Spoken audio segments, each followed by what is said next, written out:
যদি আমি বাংলায় বলি তাহলে বলতে হবে যে ভরিকোনোজল সাইটোক্রোম P450 নির্ভরশীল 14 আলফা ডিমিথাইলেজ এনজাইমের সাথে যুক্ত হয়ে অ্যারগোস্টলের সংশ্লেষণ বন্ধ করে দেয়, যার ফলে ফানগাসের কোষে অ্যারগোস্টলের ঘাটতি তৈরি হয়। নমস্কার, হ্যালো বন্ধুরা, কি অবস্থা, কেমন আছেন সবাই? আশা করছি সকলেই অনেক ভালো ও সুস্থ আছেন। আমিও গতকালকের তুলনায় যথেষ্ট ভালো ও সুস্থ আছি।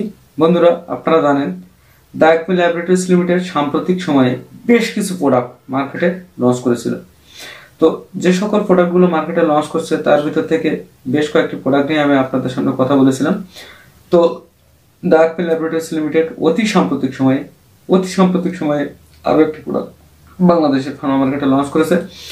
সেই প্রোডাক্টটি আসলে সময়ের প্রয়োজনে বা যুগের সাথে তাল মিলিয়ে চলতে বা মানুষের প্রয়োজন মেটাতে সাধারণত যুগোপযোগী যে সিদ্ধান্ত বা যুগোপযোগী যে প্রোডাক্টগুলো থাকে সেই প্রোডাক্টগুলোর থেকে অতি বাস্তবধর্মী এবং অতি প্রয়োজনীয় একটি product the Acme laboratories limited অতি সাম্প্রতিক সময়ে বাংলাদেশের ফার্মা মার্কেটে লঞ্চ করেছে।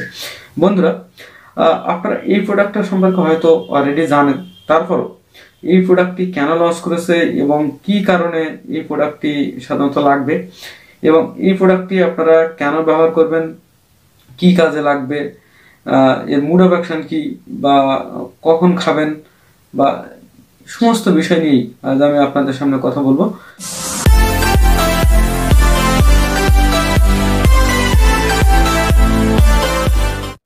তো বন্ধুরা, আপনারা শুনে খুশি হবেন, সাম্প্রতিক সময়ে দ্য অ্যাকমি ল্যাবরেটরিজ লিমিটেড ভিপেন্ট নামে আরও একটি প্রোডাক্ট মার্কেটে লঞ্চ করেছে। এই ভিপেন্ট সাধারণত ভরিকোনোজল ইউএসপি। আমি আবারও বলছি যে আমাদের ব্র্যান্ড নেম হলো ভিপেন্ট এবং তার জেনেরিক নেম হলো ভরিকোনোজল ইউএসপি।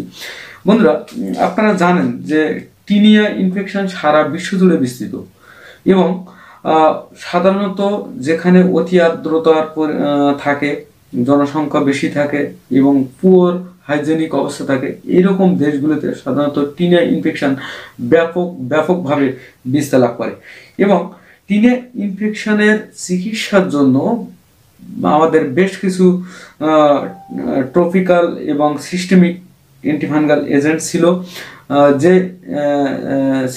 সিস্টেমিক এবং ট্রপিক্যাল অ্যান্টিফাঙ্গাল এজেন্টগুলো ছিল অ্যাভেলেবল ছিল। সেই এজেন্টগুলো সাম্প্রতিক সময়ে বেশ রেজিস্ট্যান্সি প্রদর্শন করছে, যার কারণে সাধারণত এই সময়ে এসে সাধারণত অ্যান্টিফাঙ্গালগুলো রেজিস্ট্যান্ট হতে হতে জনগণের স্বাস্থ্য সেবাকে যেহেতু বিঘ্নিত করছে, যার কারণে এই সময়ে এই ভিপেন্ট আনাটা আসলে জরুরি হয়ে পড়েছে। কেননা আপনারা শুনে খুশি হবেন, এই ভিপেন্ট বা ভরিকোনোজল ইউএসপি সাধারণত টিনিয়া ইনফেকশনের ক্ষেত্রে কোনো ধরনের রেজিস্ট্যান্সি এখনো পর্যন্ত শো করে নাই। পাশাপাশি আপনারা এটাও শুনে খুশি হবেন যে ভিপেন্ট বা ভরিকোনোজল সাধারণত সেকেন্ড জেনারেশনের একটি ট্রায়াজল।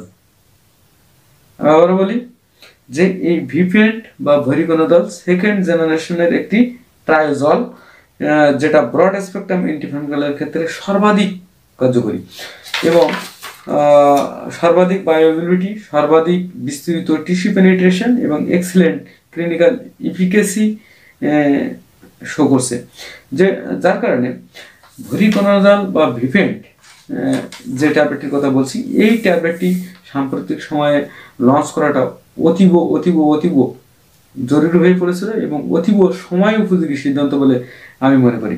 তো বন্ধুরা, আমাদের এই যে ভিপেন্ট ট্যাবলেট, এই ভিপেন্ট ট্যাবলেটটি আপনারা সাধারণত দুটো স্ট্রেন্থে পাবেন, একটা হলো 200 mg এবং একটা হলো 50 mg। এবং এই যে ভিপেন্ট ট্যাবলেটটা আছে, এই ভিপেন্ট ট্যাবলেটটি সাধারণত আপনারা 200 mg যে ট্যাবলেটটি আছে সেটি সাধারণত আপনারা 110 টাকা পাবেন এবং ভিপেন্ট 50 mg যে ট্যাবলেটটি আছে সেটি সাধারণত 50 টাকায় আপনারা কিনতে পারবেন। তো বন্ধুরা, আমি যদি খুব সংক্ষেপে এবং সহজভাবে বলি তাহলে আপনারা শুনে খুশি হবেন যে ভরিকোনোজল সাধারণত সেকেন্ড জেনারেশনের একটি ট্রায়াজল অ্যান্টিফাঙ্গাল, যেটি মারাত্মক ধরনের ফাঙ্গাল সংক্রমণের চিকিৎসায় ব্যবহৃত হয়। যার কারণে এই ভিপেন্ট is very powerful to defect serious and resistant infection. তো আসুন এবার আমরা জানার চেষ্টা করি যে এই যে ভরিকোনাজল বা ভিপেন্ট, এই ভিপেন্ট আসলে কিভাবে কাজ করবে বা ভিপেন্টের মোড অফ অ্যাকশন আসলে কি। তো বন্ধুরা, যে ভিপেন্টের মোড অফ অ্যাকশন যদি আমরা দেখি তাহলে সেক্ষেত্রে আপনারা দেখবেন যে এটি সাধারণত inhibits ফানগাল cytochrome P450 mediated 14 alpha methylase demethylation এবং accumulates 14 alpha methylase sterols, causes subsequent loss of ergosterol in the fungal cell wall এবং সর্বোপরি extracts antifungal activity। অর্থাৎ যদি আমি বাংলায় বলি তাহলে বলতে হবে যে ভরিকোনাজল সাইটোক্রোম P450 নির্ভরশীল 14 আলফা ডিমিথাইলেস এনজাইমের সাথে যুক্ত হয়ে এরগোস্টেরলের সংশ্লেষণ বন্ধ করে দেয়, যার ফলে ফানগাসের কোষে এরগোস্টেরলের ঘাটতি তৈরি হয়। বন্ধুরা, এরপরে যদি আপনারা দেখেন যে এই যে ভরিকোনাজল ট্যাবলেট, এই ভরিকোনাজল ট্যাবলেটটা আপনারা সাধারণত কোথায় ব্যবহার করবেন, তাহলে দেখেন যে ভরিকোনাজল আমি আগেই বলেছিলাম যে ভরিকোনাজল হলো অ্যাজল গ্রুপের একটি অ্যান্টিফাঙ্গাল ওষুধ, যা নিম্নোক্ত রোগের ক্ষেত্রে আপনারা সাধারণত ব্যবহার করতে পারবেন। যে রোগের ক্ষেত্রে ব্যবহার করা যাবে তার ভিতরে প্রথমত যেটা হয় সেটা তো আমি আগেই বলেছিলাম যে টিনিয়া ইনফেকশনের চিকিৎসায়, টিনিয়া ইনফেকশনের চিকিৎসায়। 2 নম্বর হলো ইনভ্যাসিভ অ্যাসপারগিলোসিসের ক্ষেত্রে, অ্যাম্পারগিলোসিসের ক্ষেত্রে আমি আবারও বলি ইনভ্যাসিভ অ্যাম্পারগিলোসিসের ক্ষেত্রে ক্যান্ডিডেমিয়া এবং ত্বক পাকস্থলী যকৃত রক্তনালী এবং ক্ষতে ছড়িয়ে পড়া ক্যান্ডিডিয়াসিসের ক্ষেত্রে, ইসোফেজিয়াল ক্যান্ডিডিয়াসিসের ক্ষেত্রে, সিডোস্পিরাসিস এবং ফুসারিও স্পিরোসিসে ব্যবহৃত হয়।